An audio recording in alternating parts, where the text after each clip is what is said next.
Assalamualaikum warahmatullahi wabarakatuh. Perkenalkan, nama saya Siti Fatmawati. Saya dari Akuntansi Syariah 2. Di sini saya akan mengumpulkan hasil review 3 materi, yaitu yang pertama sejarah Islam sebagai ilmu pengetahuan, yang kedua yaitu perkembangan peradaban Islam pada masa Khulafaur Rasyidin, yang ketiga yaitu pembentukan peradaban Islam pada periode kenabian.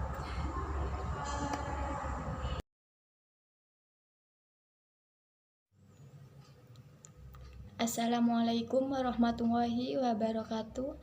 Perkenalkan, nama saya Siti Fatmawati. Saya dari Fakultas Ekonomi dan Bisnis Islam, Prodi Akuntansi Syariah 2. Baik, di sini saya akan menanggapi atau kesimpulan dari Bapak Abdul Wadud Nafis selaku dosen pembimbing mata kuliah Peradaban Islam dan Islam Nusantara, yaitu tentang sejarah peradaban Islam sebagai ilmu pengetahuan. Yang pertama yaitu tentang sejarah peradaban Islam. Pada saat itu, kondisi umat Islam banyak yang tertinggal dalam berbagai aspek kehidupan bila dibandingkan dengan umat-umat yang lain. Dan banyak hal yang perlu diingat kembali dari zaman-zaman tersebut. Bagaimana Rasulullah membina sebuah generasi yang mampu mengubah kehidupan jahili menjadi masyarakat yang beradab.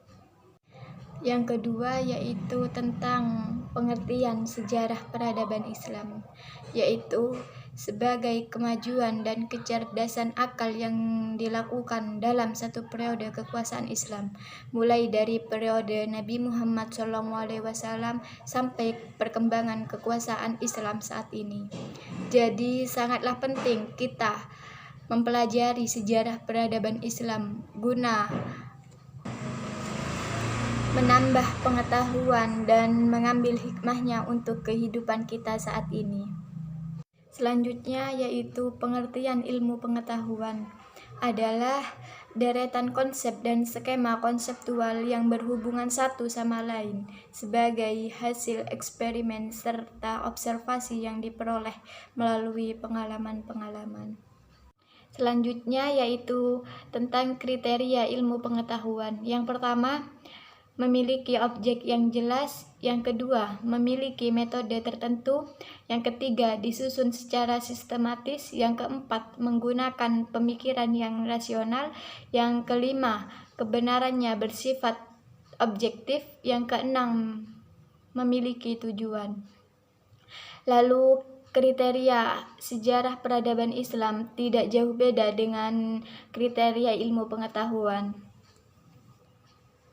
Lalu manfaat sejarah peradaban Islam yaitu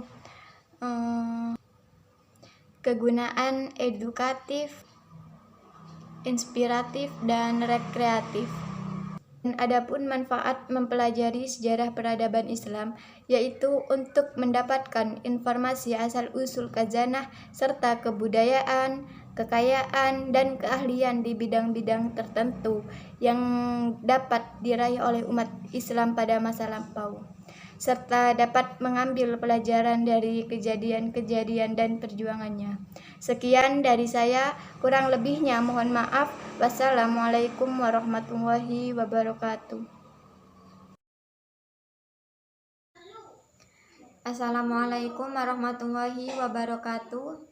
Perkenalkan, nama saya Siti Fatmawati. Saya dari Fakultas Ekonomi dan Bisnis Islam, Prodi Akuntansi Syariah 2. Baik, di sini saya akan menanggapi atau kesimpulan dari Bapak Abdul Wadud Nafis selaku dosen pembimbing mata kuliah Peradaban Islam dan Islam Nusantara, yaitu tentang perkembangan peradaban Islam pada masa Khulafaur Rasyidin. Pada pembahasan kali ini kita membahas tentang perkembangan peradaban Islam pada masa pemerintahan Khulafaur Rasyidin, yang membahas tentang perkembangan baik dari sisi wilayah, dari perkembangan sosial politik, ilmu pengetahuan, dan lain-lain. Dengan masa pemerintahan Abu Bakar As-Siddiq, Umar bin Khattab, dan Utsman bin Affan, dan Ali bin Abi Thalib, maka dari itu kita harus memahami dengan baik bagaimana perkembangan pada masa Khulafaur Rasyidin. Sebelumnya kita mengetahui dulu apa itu Khulafaur Rasyidin. Secara bahasa dibedakan menjadi dua, yaitu khulafa dan ar-rasyidin. Kata khulafa merupakan jamak dari kata khalifah yang berarti jamak, sedangkan ar-rasyidin artinya mendapat petunjuk. Arti pembahasannya adalah seorang yang ditunjuk sebagai pengganti pemimpin yang selalu mendapat petunjuk dari Allah Subhanahu wa taala. Lalu para khulafaur rasyidin yang merupakan sahabat Nabi Muhammad SAW, yaitu yang pertama Abu Bakar As-Siddiq, yang kedua Umar bin Khattab, dan yang ketiga Utsman bin Affan, yang keempat Ali bin Abi Thalib. Yang pertama kita mulai dari masa Abu Bakar As-Siddiq. Khalifah yang menjabat dari 11 sampai 13 Hijriah atau 632 sampai 634 Masehi. Kemajuan-kemajuan yang dilakukan oleh Abu Bakar As-Siddiq yaitu perbaikan sosial atau masyarakat, perkuasaan dan pengembangan wilayah dalam pengumpulan ayat-ayat Al-Quran dalam bentuk mushaf sebagai kepala negara dan pemimpin umat Islam. Yang kedua yaitu membahas tentang Umar bin Khattab. Khalifah dengan masa jabatan yang dimulai dari 13 sampai 23 Hijriah atau 634 sampai 644 Masehi. Adapun perubahan-perubahan yang dilakukan pada masa Umar yaitu yang pertama kemajuan politik, yang kedua pemerataan struktur pemerintahan, yang ketiga yaitu meningkatkan kemajuan pengetahuan, yang keempat meningkatkan kemajuan ekonomi, yang kelima meningkatkan kemajuan sosial, yang keenam meningkatkan kemajuan agama Islam. Lalu yang ketiga yaitu pada masa pemerintahan Utsman bin Affan, khalifah ini menjabat dari masa 23 sampai 25 Hijriah atau 644 sampai dengan 656 Masehi. Peradaban apa saja yang dikembangkan pada Utsman yaitu memperluas wilayah kekuasaan Islam, memperluas Masjid Nabawi dan Masjidil Haram, membukukan dan meresmikan mushaf yang disebut mushaf Utsmani setiap hari Jumat, memerdekakan seorang budak atau bila ada. Yang terakhir yaitu pada masa Ali bin Abi Thalib, merupakan sepupu Rasul yang menjabat pada masa 35 sampai dengan 40 Hijriah atau 656 sampai 666 1 Masehi. Peradaban apa saja yang dikembangkan pada masa Ali bin Abi Thalib, yaitu mengaktifkan kembali sistem distribusi pajak tahunan, selektif dalam seleksi pemilihan gubernur dan pengawalnya, terus sistem renumerasi atau penyempurnaan gaji pegawai, menjunjung tinggi kepentingan rakyat. Semua hal itu adalah untuk memberikan kenyamanan dengan baik kepada masyarakat. Mungkin cukup sekian tanggapan dari saya, kurang lebihnya mohon maaf. Wassalamualaikum warahmatullahi wabarakatuh. Assalamualaikum warahmatullahi wabarakatuh. Perkenalkan, nama saya Siti Fatmawati. Saya dari Fakultas Ekonomi dan Bisnis Islam, Prodi Akuntansi Syariah 2. Baik, di sini saya akan menanggapi atau kesimpulan dari Bapak Abdul Wadud Nafis selaku dosen pembimbing mata kuliah Peradaban Islam dan Islam Nusantara, yaitu tentang pembentukan peradaban Islam periode kenabian. Pada zaman dahulu, Nabi Muhammad membawa bangsa Arab yang semula terbelakang, bodoh, dan diabaikan oleh negara lain, lalu menjadi bangsa yang maju. Beliau dengan cepat bergerak mengembangkan dunia, membina suatu kebudayaan dan peradaban yang sangat penting, artinya dalam sejarah manusia hingga sekarang. Lalu pembentukan peradaban kenabian itu ada dua fase, yaitu yang pertama fase Mekah dan yang kedua fase Madinah.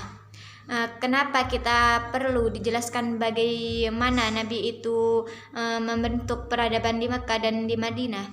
Karena fokus perjuangan Nabi Muhammad itu berbeda, dan juga metode perjuangan peradaban itu berbeda antara Mekah dan Madinah. Metode dakwah Nabi Muhammad itu mempunyai 3 metode. Yang pertama yaitu metode secara rahasia, yang kedua yaitu terang-terangan di Mekah, dan yang ketiga terang-terangan di Madinah. Selanjutnya yaitu konten dakwah. Yang pertama yaitu tentang pendidikan tauhid dalam teori dan praktek, yaitu tentang mengesahkan Allah, bahwa harus yakin dirinya bahwa Allah itu satu, dan harus yakin bahwa kita harus menyembah Allah dan harus beribadah kepada Allah, bukan di berhala, dan tidak boleh menyembah yang lain. Yang kedua, pengajaran Al-Quran, yaitu membicarakan tentang amal soleh dan bagaimana mengajari membaca Al-Quran dan bagaimana cara mengamalkannya. Lalu yang selanjutnya yaitu bentuk penolakan Nabi Muhammad SAW. Yang pertama yaitu lunak, artinya mereka itu tidak mau menerima dakwah Nabi Muhammad SAW dan tidak mau menerima ajaran Nabi Muhammad SAW untuk mentauhidkan Allah, tidak menerima ajakan Rasulullah untuk tidak membunuh satu sama lain. Lalu yang kedua yaitu tentang semi lunak, artinya mereka itu mulai menolak dengan cara menfitnah, membuat bahwa Nabi SAW itu pendusta. Lalu yang ketiga yaitu kasar atau keji. Selanjutnya yaitu tentang faktor-faktor penolakan dakwah Nabi Muhammad SAW. Yang pertama yaitu bidang politik kekuasaan, di mana tokoh Quraisy, tokoh-tokoh Bani Tamim melakukan penolakan secara keras karena kekhawatiran kekuasaan mereka akan terganggu. Yang kedua yaitu sosial atau persamaan derajat sosial. Yang ketiga yaitu agama dan keyakinan, di mana mereka fanatik dengan agamanya mereka, yaitu agama penyembah berhala, karena dakwah Nabi dalam peradaban itu mentauhidkan Allah, sehingga mereka merasa terisik dan dengan ajakan Nabi dalam bentuk peradaban baru, yaitu mentauhidkan Allah. Lalu yang keempat yaitu tentang budaya taklid kepada nenek moyang. Yang kelima yaitu tentang ekonomi. Selanjutnya yaitu tentang fase Madinah. Yang pertama yaitu mendirikan masjid, di mana masjid itu merupakan pusat penanaman nilai-nilai Islam dan tempat untuk membangun peradaban baru. Yang kedua yaitu mempersaudarakan antara kaum Ansar dan Muhajirin. Yang ketiga yaitu tentang perjanjian saling membantu antara sesama kaum muslim dan bukan muslimin. Yang keempat yaitu meletakkan dasar-dasar politik, ekonomi, dan sosial untuk masyarakat baru. Yang kelima yaitu mengadakan perjanjian dengan seluruh penduduk Madinah. Yang keenam yaitu memperkuat kekuatan militer. Lalu yang terakhir yaitu tentang pembentukan peradaban Islam pada masa kenabian. Yang pertama yaitu Rasulullah mendirikan madrasah ilmiah. Yang kedua yaitu Nabi Muhammad SAW sebagai pemimpin untuk mengatur baik itu di Madinah atau di Mekah. Yang ketiga yaitu penerapan syariat Islam. Yang keempat yaitu pemeliharaan Al-Quran. Yang kelima yaitu peningkatan harkat dan derajat wanita. Yang keenam yaitu pengajaran baca tulis. Yang ketujuh yaitu pembangunan masjid, yaitu tempat untuk mencari pahala. Yang kedelapan yaitu perkembangan sastra. Yang kesembilan yaitu penghapusan perbudakan. Yang kesepuluh yaitu pengembangan taktik barang dan diplomasi di luar. Mungkin cukup sekian tanggapan dari saya, kurang lebihnya mohon maaf. Wassalamualaikum warahmatullahi wabarakatuh.